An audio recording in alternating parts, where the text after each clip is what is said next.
dari kami, dan kami buka dengan pembicara pertama. Izinkan saya, Prof. Edwin, untuk membacakan sedikit dari tentu yang pasti panjang sekali CV-nya, tapi ini short CV dari beliau, Prof. Edwin Aldrian. Beliau adalah profesor di meteorologi dan klimatologi di BRIN, ya, di National Agency for Research and Innovation Indonesia, dan beliau mengajar di Universitas Indonesia, di IPB, dan juga di Universitas Udayana Denpasar, Bali. Beliau saat ini bertugas atau berdinas sebagai Vice Chair dari IPCC WG1, yaitu mewakili Indonesia dan negara-negara di Southwest Pacific Region. Dan beliau mendapatkan bachelor degree-nya dari McMaster University Kanada tahun 1998, dan juga ada magister degree juga dari Nagoya University Japan, dan PhD-nya di 2003 dari Max Planck Institute for Meteorology di Jerman. Beliau saat ini bertugas WMO as the co-chair of Commission for Climatology for Expert Team on Institution and Infrastructure Capabilities Group, and WMO co-vice chair Regional Association 5 Working Group on Climate Services. Dan juga saat ini beliau bertugas menjadi nanti mungkin bisa dijelaskan Prof. Edwin ya, EANet Scientific Advisory Committee. Beliau sudah mempublish 58 peer-reviewed international scientific publication dan 46 national peer-reviewed publication dan 26 buku serta tentu book chapters. Beliau bekerja mainly tentu di urusan global and regional climate issues, termasuk perubahan iklim, dan aktif menjadi pembicara di climate change science. Dan beliau ini juga aktif mempromosikan perubahan iklim baik secara nasional dan internasional sebagai bagian dari IPCC Outreach Program di Middle East, Timur Tengah, South Asia, Asia Selatan, dan Asia Tenggara hingga ke Asia Timur. Beliau mendapat banyak penghargaan, antara lain sebagai International Young Scientist Start Award 2004, Habibie Award on Applied Science 2018, dan Sinta Award from the Ministry for Research and Higher Education 2018 untuk for the most published scientific article of a government researcher. Beliau dapat Satya Lencana Pembangunan 2018 dari Presiden, juga Satya Lencana Wirakarya 2020, dan sebagai pegawai negeri sipil berdedikasi award-nya untuk 10, 20, dan 30 tahun pengabdian dari Presiden. Demikian adalah short CV dari Profesor Aldrian, dan untuk itu kami persilahkan waktunya untuk memberikan pemaparan. Silakan, Prof. Baik, terima kasih Ibu Lela dan para undangan sekalian dan para hadirin yang menonton Zoom kali ini. Mungkin saya share ceritanya dulu.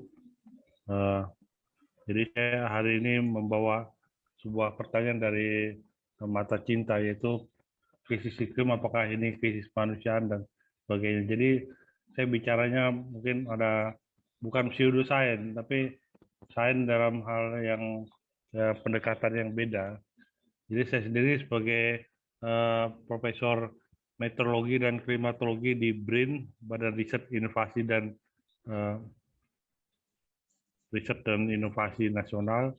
Lalu juga pada hari ini saya juga mewakili biasanya sebagai IPCC Working Group 1 Vice Chair.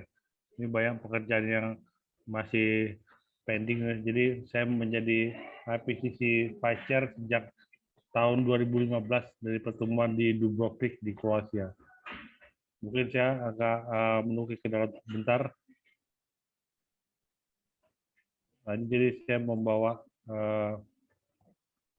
mungkin karena tadi ada banyak bicara mengenai agama, saya akan bicara dari agama yang saya anut, agama Islam. Jadi saya ingin membawa 2 ayat, dan terutama ayat ini karena saya temukan ayat yang sangat cocok untuk hari ini, yaitu ayat menjelaskan masalah sea level rise atau kenaikan muka air laut. Jadi saya pakai ayat pertama adalah surat At-Takwir, dan kedua surat Invitar. Jadi yang surat At-Takwir ini dibilangkan bahwa apabila lautan dipanaskan, dan ayat kedua dibilang apabila di lautan dijadikan menguap. Di sini catatan saya bahwa kedua ayat ini memakai kata bahari, atau bahari itu orang Indonesia pasti paham, bahari itu artinya lautan. Jadi ini bukan air dalam gelas, bukan air dalam kettle, bukan air dalam panci, bukan air dalam ember. Yang disampaikan ada air yang dipanaskan itu adalah bahari, lautan secara umum atau seluruhnya gitu. Lalu juga di sini menarik sekali karena memakai kalimat pasif. Jadi kata kalimat dalam bahasa Arab ini pasif sekali, sujirat dan fujirat. Jadi ibaratnya si lautan itu dipaksa untuk dipanaskan dan dipaksa untuk meluap. Jadi memang bukan kehendak dari lautan itu, bukan keinginan dari lautan itu untuk menjadi panas dan menjadi meluap, tapi karena ada unsur lain. Nah ini menarik sekali. Nah, lebih menariknya lagi karena kedua surat yang ayat ini terdapat itu adalah surat mengenai tanda-tanda datangnya kiamat, hari kiamat. Ini sangat menarik sekali. Karena menurut saya itu ini adalah pertanyaan hari ini adalah apakah ini krisis kemanusiaan dan sebagainya. Jadi itu ya. Tetapi kita dalam agama saya diajarkan bahwa apabila kiamat itu terjadi besok hari, maka kita harus terus optimis pada alam ini. Nah itu diajarkan dalam nah itulah ya, makanya saya sebagai saintis kalau orang bertanya, kalau gitu kita mau ngapain Pak gitu. Ya kita harus tetap optimis. Masih banyak teknologi-teknologi lain dan manusia itu sudah berkali-kali mendapat challenge atau mendapat tantangan dalam kehidupan peradaban manusia itu. Kenapa kita tidak menghadapi dengan bijak? Jadi saya ambil contohnya ini dalam agama saya dikatakan bahwa tadi juga Ibu Bu Lena mengatakan bahwa untuk menanam pohon dan sebagainya, kalau di agama saya dibilang ada hadis mengatakan jika terjadi hari kiamat sementara di tangan kalian ada sebatang tunas pohon, maka apabila dia mampu akan segeralah tanamlah pohon itu, tunas itu. Dan ada juga riwayat pembesar Islam yaitu Umar bin Khattab yang juga berkata bahwa dia mendengar Umar bin Khattab berkata pada seseorang, bapaknya seseorang, apa yang menghubungimu, menghalangimu dalam menanam pohon lahanmu? Aku sudah tua dan mati besok katanya. Tapi Umar tetap menyarankan tetap tanam karena tanam pohon itu ada memberi kebaikan pada orang lain dan kebaikan pada dunia. Jadi agar tetap optimis meskipun kita tahu bahwa kiamat datang besok. Oke, ini tadi intermezzo yang saya ingin katakan dalam hubungan dari perubahan iklim dengan masalah agama, khususnya agama Islam yang saya anut. Nah, saya akan berpindah sebentar ke masalah global challenge. Jadi ini dalam pandangan saintifik bahwa saat ini apa yang menjadi beban atau apa menjadi termasuk tadi pertanyaan nomor 1 kalau nggak salah, apa yang menjadi beban dari dunia kita satu-satunya yang kita miliki ini bagaimana? Nah saat ini ada 3 beban yang saat ini diperkirakan sudah melebihi daya tampung dunia saat ini kita diami satu-satunya ini. Yang pertama adalah biodiversity loss atau kehancuran keanekaragaman hayati. Tadi benar kalau dia ingat tadi yang masalah slide-nya Ibu masalah tsunami COVID lebih rendah dari perubahan iklim dan lebih rendah dari biodiversity. Nah ini ya biodiversity itu ini yang ini sudah lampu merah sekali dan yang kedua itu mungkin nitrogen cycle. Jadi kita memberi over pupuk kepada lahan yang di dunia saat ini dan kepada tanaman dan kepada hewan-hewan. Nah, yang ketiga yang menjadi patokan kita adalah perubahan iklim. Perubahan iklim ini sudah over capacity dan kita ditakutkan kita tidak dapat menyelamatkannya. Tadi juga pertanyaan begitu. Nah, ini ada profesor dari Norway, itu Profesor Rocksom, orangnya masih hidup saat ini, mungkin masih muda daripada beberapa bapak ibu yang hadir di sini juga. Dia mengatakan planetary boundary eksplorasi. Jadi apakah kita batas dari bumi ini bagaimana. Jadi kira-kira begitulah.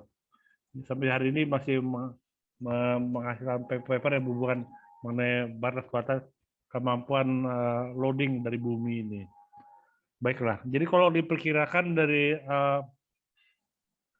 paper mengenai perubahan iklim, kita mengatakan bahwa sebenarnya peradaban manusia, terutama ekonomi itu, jadi populasi, ekonomi dan emisi gas rumah kaca itu berbanding lurus, berbanding sangat bagus sekali, linear.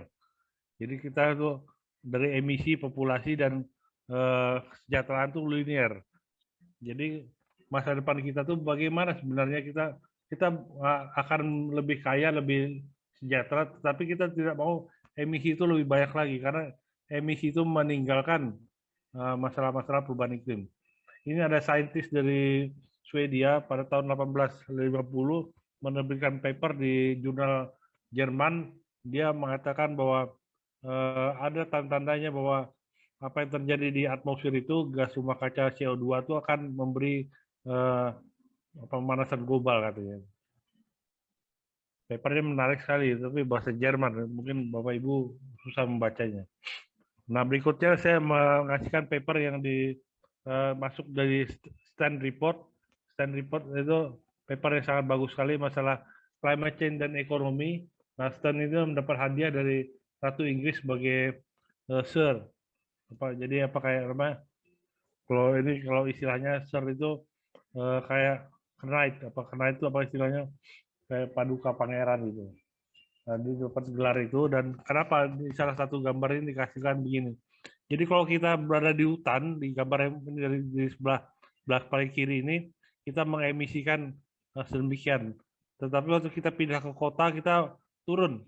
Kenapa? Karena dari hutan kita mengemisi dari kayu bakar dan sebagainya, kita turun menjadi gas LPG. Nah, Bapak Ibu mungkin sadar bahwa kita dulu pernah melakukan hal itu waktu zamannya Wakil Presiden Yusuf Kala. Lalu kita bangsa Indonesia mengkonversi dari pemakaian minyak tanah menjadi LPG. Nah, itu sungguh maksudnya mengurangi emisi kita waktu itu. Dan itu berhasil dalam 2 tahun, seluruh rakyat Indonesia berhasil dirubah. Nah, itu kita pernah melakukan itu. Jadi kalau kita melakukan mitigasi secara besar-besaran, sebenarnya kita mampu dan kita pernah melakukannya. Waktu itu dari titahnya Wakil Presiden Yusuf Kala kita melakukan itu. Nah, kembali ke gambar grafik ini, kita lihat tadi kan kalau dia pindah ke kota, dia akan mengemisi lebih rendah ya. Nah, tapi kalau dia makin lama hidupnya makin sejahtera, dia tadinya memakai sepeda mungkin mengganti motor. Lalu tambah sejahtera lagi motor ganti mobil. Tambah sejahtera lagi semua orang pakai mobil. Dan tetapi kemampuan dia mengemisi itu akan berhenti karena suatu dia tambah kaya, dia akan menjadi lebih efisien dalam pemakaian energi. Ini harapannya begitu, dan ini yang terjadi. Ini banyak terjadi di negara maju, negara kayak Norwegia, Swedia, dan ini yang terjadi di Amerika Serikat. Jadi kalau kita sekarang pakai mobil 1.500 cc, di Amerika berapa cc dan sebagainya. Oke, saya mungkin akan berpindah ke grafik berikut ini. Jadi ini adalah gambar yang dihasilkan tahun 2004 bahwa populasi penduduk bumi ini yang kiri atas itu sebenarnya berbanding lurus dengan konsumsi kita terhadap yang barang-barang yang sangat kita konsumsi sehari-hari, dari real GDP, pemakaian investasi, pemakaian air, pemakaian ada kertas, jadi McDonald restoran di seluruh dunia, dan juga di masalah transportasi, masalah deforestasi dan sebagainya. Dan ini sebenarnya saya menyebut istilahnya, ini menggambarkan sebenarnya manusia itu sebagai Homo carbonensis. Jadi pada kebutuhan kita akan karbon itu meningkat dengan konsumsi yang ada. Baik, dan ini dilanjutkan lagi dengan gambar berikutnya. Gambar berikutnya juga pada paper yang sama. Ini dilihatkan pada yang 3 di atas ini ternyata adalah gambar grafik dari gas rumah kaca, dari CO2, nitrous oxide, dan yang terakhir adalah metan. Jadi kalau dilihat semuanya populasi manusia itu berbanding lurus dengan hal-hal tersebut, dan juga berbanding lurus dengan masalah polusi dunia, sebagainya, biodiversity loss dan sebagainya. Ini global biodiversity loss semakin banyak, jadi semakin terpengaruh oleh masalah-masalah utamanya dari gas rumah kaca itu. Kenapa demikian? Saya akan kembali lagi sebentar ke konsep dari perubahan iklim. Jadi ini mungkin bicaranya agak basic. Jadi yang pertama-tama yang kita ambil itu adalah tentu saja gas rumah kaca. Apa itu gas rumah kaca? Ini mungkin yang Bapak Ibu sadar. Nanti saya akan bercerita gas rumah kaca itu sebenarnya yang bersifat gas rumah kaca. Biasanya gas rumah kaca itu ada di negara-negara Eropa yang biasanya dingin, dan mereka ingin mempunyai suhu yang seperti di Indonesia, seperti negara tropis. Makanya mereka bikin rumah kaca. Tetapi dalam pembuatan itu dia mengubah energi yang ada di atmosfer. Itu sebenarnya yang terjadi. Jadi kalau kita lihat dari yang terjadi itu, makanya terjadilah global warming. Karena energi yang berubah itu salah satunya adalah energi panas, energi kalor, energi panas yang terjadi mengubah semuanya. Dan hal ini akan berubah juga siklus air. Siklus air itu dirubah juga karena global warming ini. Dan ini perubahan yang terjadi itu sebenarnya pada parameter-parameter yang berhubungan dengan cuaca dan iklim, seperti kelembapan, seperti tutupan awan, hujan, angin, dan sebagainya. Nah, selanjutnya kita melihat bahwa ini menimbulkan efek baik yang langsung dan tidak langsung. Yang langsung itu seperti banjir, kekeringan, siklon, tanah longsor, dan sebagainya. Yang tidak langsung misalnya contohnya adalah penyakit malaria, DBD, transportasi yang rusak, energi resource yang hilang dan sebagainya. Jadi water resource dan sebagainya. Dari hasil ini kita melihat bahwa sebenarnya yang terjadi di alam ini kita dapat memberikan respon. Jadi contohnya Bapak Ibu sekalian, kalau Bapak Ibu memakai AC di kamarnya atau di rumah masing-masing, nah kita bisa melakukan respon dari AC yang memberi kedinginan pada ruangan kita. Ada dua hal. Yang pertama tuh kita bisa melakukan mitigasi. Jadi Bapak Ibu mengambil remote dari AC tersebut, lalu mengontrol penyebab dari dinginnya itu. Nah itu penyebab dari dinginnya bisa dipanaskan, suhu yang tambah naik atau diturunkan. Atau yang kedua tuh selain merubah dinginnya itu, dapat juga Bapak Ibu menganggap tidak bisa dirubah lagi dinginnya. Jadi Bapak Ibu hanya melakukan adaptasi, proses adaptasi, lalu melakukan ambil jaket dan ambil jaket jadi hangat. Jadi begitu. Nah, jadi di sini intisarinya adalah yang ingin saya kasih tahu bahwa manusia kita, Bapak Ibu dan anak cucunya itu sebenarnya dapat beradaptasi terhadap lingkungan dan mitigasi dapat dilakukan. Saya pernah ngambil contoh, saya pernah melakukan ini, pernah dulu terbang dari Jenewa bulan Januari. Waktu itu kami terbang suhunya minus 15. Jadi udah kayak di kulkas saja gitu. Minus 15 gitu. Waktu itu kami terbang ke Kairo dan dilanjutkan terbang ke Khartoum. Khartoum itu di Sudan. Nah, waktu itu suhunya adalah 40 derajat di bulan Januari itu. Jadi bayangkan dari minus 15 ke 40 derajat. Dan Bapak Ibu saksikan bahwa saya tidak mati, saya masih hidup. Artinya apa? Artinya kita bisa beradaptasi terhadap perubahan yang terjadi ini. Tapi apakah alam itu bisa beradaptasi?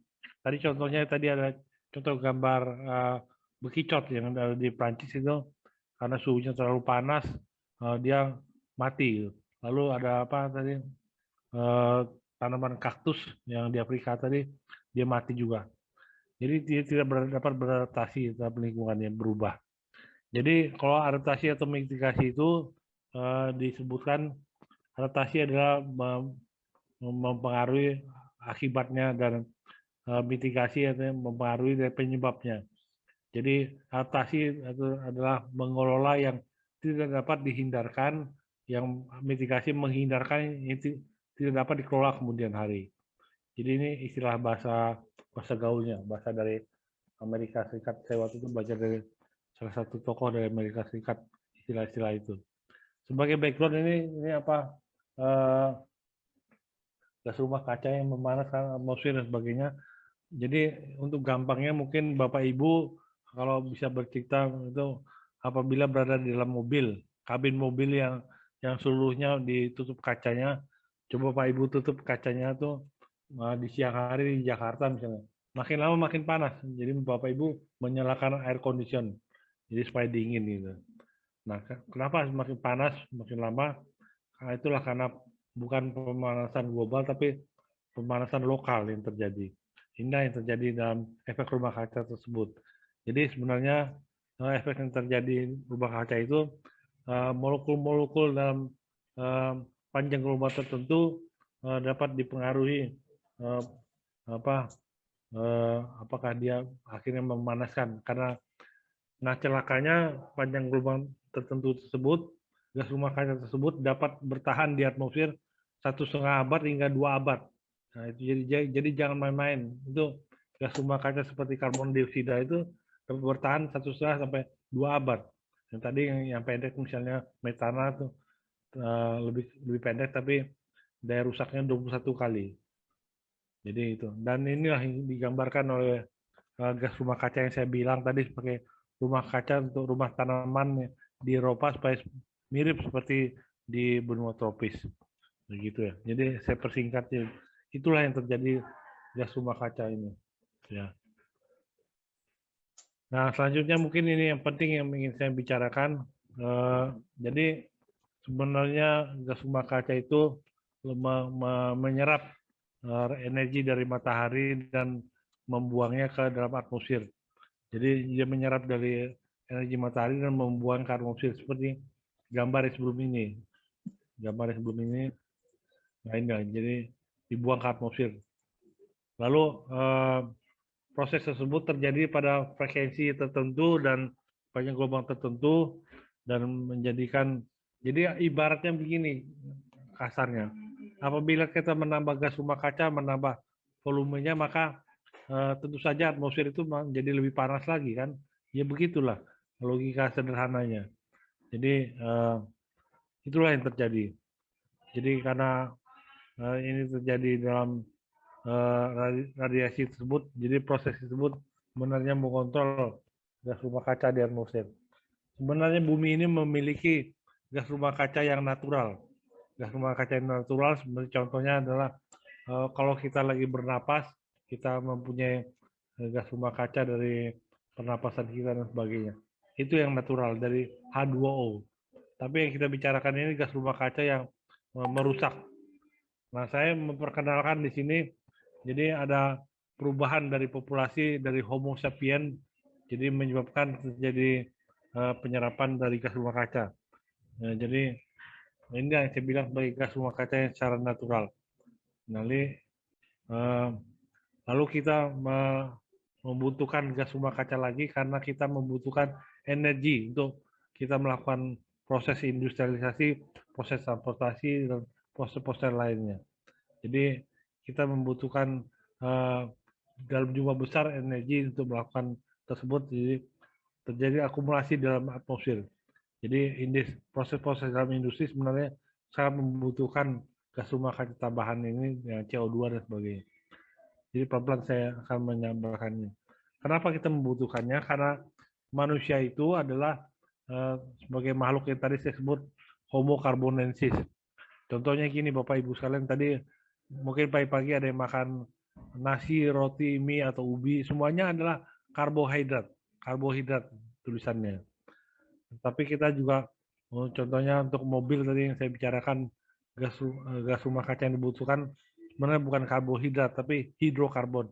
Dibulak-balik aja itu. Karbohidrat, hidrokarbon, bolak-baliknya. Karbohidrat, hidrokarbon. Nah, manusia sendiri juga membutuhkan karbohidrat itu karena kandungan lemak, kandungan protein yang ada dalam tubuh manusia itu merupakan rantai karbon. Nah, itu sudah memang dasarnya kita begitu. Jadi kita bawaan kita begitu. Kita adalah makhluk karbon. Jadi human body itu dari kecil ke gede itu dari ujung rambut ke ujung kuku itu semuanya adalah senyawa karbon. Nanti kalau ibu-ibu yang ahli kimia sini bisa menjelaskan. Lalu juga minyak goreng kita juga adalah rantai karbon. Nah, ibu-ibu sini yang katanya kalau saya suka nonton film James Bond, katanya suka nonton itu, katanya yang paling suka ibu-ibu itu adalah Diamond are forever. Nah, diamond itu adalah pure carbon. Jadi adalah pure carbon yang sangat sempurna sekali dan saat ini dipakai untuk orang-orang perminyakan, mengebor minyak sampai ke dalam bumi. Jadi karbon itu mewarnai kehidupan manusia, dari bisa jadi makanan, energi, sebagainya, dan untuk hal-hal berat. Nah, kenapa demikian? Karena karbon itu memiliki ikatan yang netral dan strong, dengan menjadi bonding dengan senyawa-senyawa kimia lainnya. Jadi kalau ibu mengirim anaknya ke universitas belajar karbon, belajar kimia, itu salah satunya adalah belajar rantai karbon banyak sekali. Ada biokimia, ada macam-macam lah yang berhubungan dengan karbon. Nah, sekarang masalahnya bagaimana Bapak Ibu sekalian? Yang jadi masalah adalah akumulasi karbon yang ada, atau gas rumah kaca yang ada di atmosfer. Sebenarnya itu aslinya mereka bukan di situ. Kenapa bukan di situ? Karena mereka tuh ada di kerak bumi. Dalam kerak bumi yang dalam kita ambil, kita eksplorasi, kita bakar sebagai energi dan kita buang ke atmosfer. Jadi itulah yang terjadi. Kita membuangnya ke atmosfer dan menyediakan sisanya. Padahal mereka adalah gas rumah kaca dan dapat bertahan 1,5 abad hingga 2 abad ke depan. Jadi akumulasinya itu yang telah merubah komposisi atmosfer dan merubah iklim dan akhirnya merubah ke kita lagi. Jadi kita melakukan, kita menerima ini dan kita menerima dampaknya. Jadi ya itu yang terjadi sebenarnya. Contoh yang saya ambil ini biofuel. Biofuel itu seperti kelapa sawit atau jagung sebagainya. Sekarang sudah dapat menjalankan pesawat. Ini sebenarnya bagus untuk, tapi IPCC mengatakan warning, tidak dapat dipakai untuk jangka panjang. Kenapa demikian? Dia bagus karena dia berada di atmosfer, jadi tidak, kalau tadi kan saya bilang karbon itu kita ambil dari dasar dasar kerak bumi dan kita emisikan ke atmosfer. Nah, tapi kalau biofuel itu dia mengambil karbon dari atmosfer dan menjadikannya jadi kelapa sawit atau jagung atau tebu dan sebagainya. Jadi tidak menambah lagi gas rumah kaca. Nah, tetapi masalahnya ke depannya kita tidak dapat bertahan dengan biofuel. Kenapa? Karena kita tidak dapat menambah lahan. Lahan kita terbatas. Lahan Pulau Jawa hanya sekian. Pulau Sumatera hanya sekian. Kalau kita menambah lahan terus-menerus, nanti orang bertanya, apa kamu punya lahan untuk sumber energi kamu atau sumber makanan kamu? Nah, itu pertanyaan yang paling dasar untuk manusia. Kamu butuhkan makanan atau butuhkan energi, gitu loh. Ini kan makanya nggak bisa ya. Jadi sebenarnya kita telah mencapai suatu alam di mana atmosfer menjadi last commodity. Kalau dulu zamannya kakek saya mungkin air itu bebas, dan orang bukan hanya air, lahan itu, tanah itu bebas. Semua orang bisa memetak, ini punya saya, ini punya kamu, dan memetak sawah dan sebagainya. Tapi sekarang semuanya dijual. Nah, yang celakanya jual itu adalah komoditas yang terakhir, itu atmosfer. Dan kemarin ini saya melihat hasil dari Glasgow, fakta Glasgow itu yang mengatakan carbon trading sudah akan diimplementasikan. Saya sudah membaca berita koran kalau Menteri Keuangan kita, Ibu Sri Mulyani, akan menerapkan pajak karbon. Jadi ini sebenarnya atmosfer yang kita hirup sehari-hari dengan sedia kala bebas itu, kita sebenarnya tidak bebas lagi. Saya pernah, Bapak Ibu sekalian, pernah dapat dari uang Jerman waktu itu dari programnya GIZ. Ini benar serius. Saya dapat sekitar 2 miliar euro. Nah, itu kan dipakai untuk pengembangan dari perubahan iklim di Indonesia. Lalu saya bertanya sama orang Jerman itu, ini sebenarnya duit dari mana ini? Oh, itu karena di Jerman itu, karena perusahaan-perusahaan yang kaya, mereka jadi emisinya kan besar. Emisi besar dia melanggar. Kalau di sini apa namanya, emisi mobil banyak dilihat tuh, emisi mobil yang katanya sebentar lagi akan diterapkan oleh Pak Polisi. Tapi di sana tuh pabrik-pabrik yang mengemisinya besar itu akan membayar denda. Nah, denda ini dikumpulkan oleh negara dan diberikan kepada negara-negara berkembang. Jadi saya sendiri sudah memanfaatkan uang hasil komoditas atmosfer sebagai komoditi. Ini sebenarnya sudah terasa dan saya pernah melakukannya. Jadi, nah sekarang ini ada Paris Agreement nih sebagai pengganti dari Kyoto Protocol dan sebagainya itu. Jadi itu sebenarnya juga untuk melegalisasi atmosfer sebagai last commodity. Dan ini terakhir, slide yang paling terakhir mungkin saya ingin mengatakan pada Bapak Ibu. Jadi saya menggambarkan peradaban manusia itu terbagi dalam tiga tahap. Yang pertama adalah God created nature. God created nature itu adalah waktu kita peradaban itu masih memungut apa yang ada di alam ini, sebagai pemburu, sebagai petani, sebagai nelayan, sebagai penambang dan sebagainya, kita memungut apa hasil-hasil dari alam ini. Nah itu kita melihat alam ini sebagai God created nature. Lalu yang kedua, pada masa industrialisasi, zamannya mesin uap dan sebagainya, nah kita mulai sombong manusia itu. Kita mengatakan, wah kita bisa menaklukkan alam, kita bisa terbang, kita bisa berlari, kita bisa pindah ke satu tempat ke tempat lain. Jadi kita bisa menciptakan man-made nature. Yang kita bilang tuh man-made nature. Kalau tadi God created nature, yang kedua kita bilang man-made nature. Yang kita bikin alam yang kita bikin sendiri. Kita bisa mengalahkan nature, conquer nature. Nah gitu. Tetapi kalau kita melihat bahwa alam ini memberi umpan balik ke kita dalam hal perubahan iklim dan sebagainya, kita merasa apa yang kerjakan ini dipertanyakan lagi. Mungkin fase ketiga yang untuk kedepannya kita itu mungkin bukan man-made nature, tapi kita kembali ke alam, jadi God created nature. Jadi kita kembali ke alam melihat apakah cara kerjanya mengganggu alam dan sebagainya.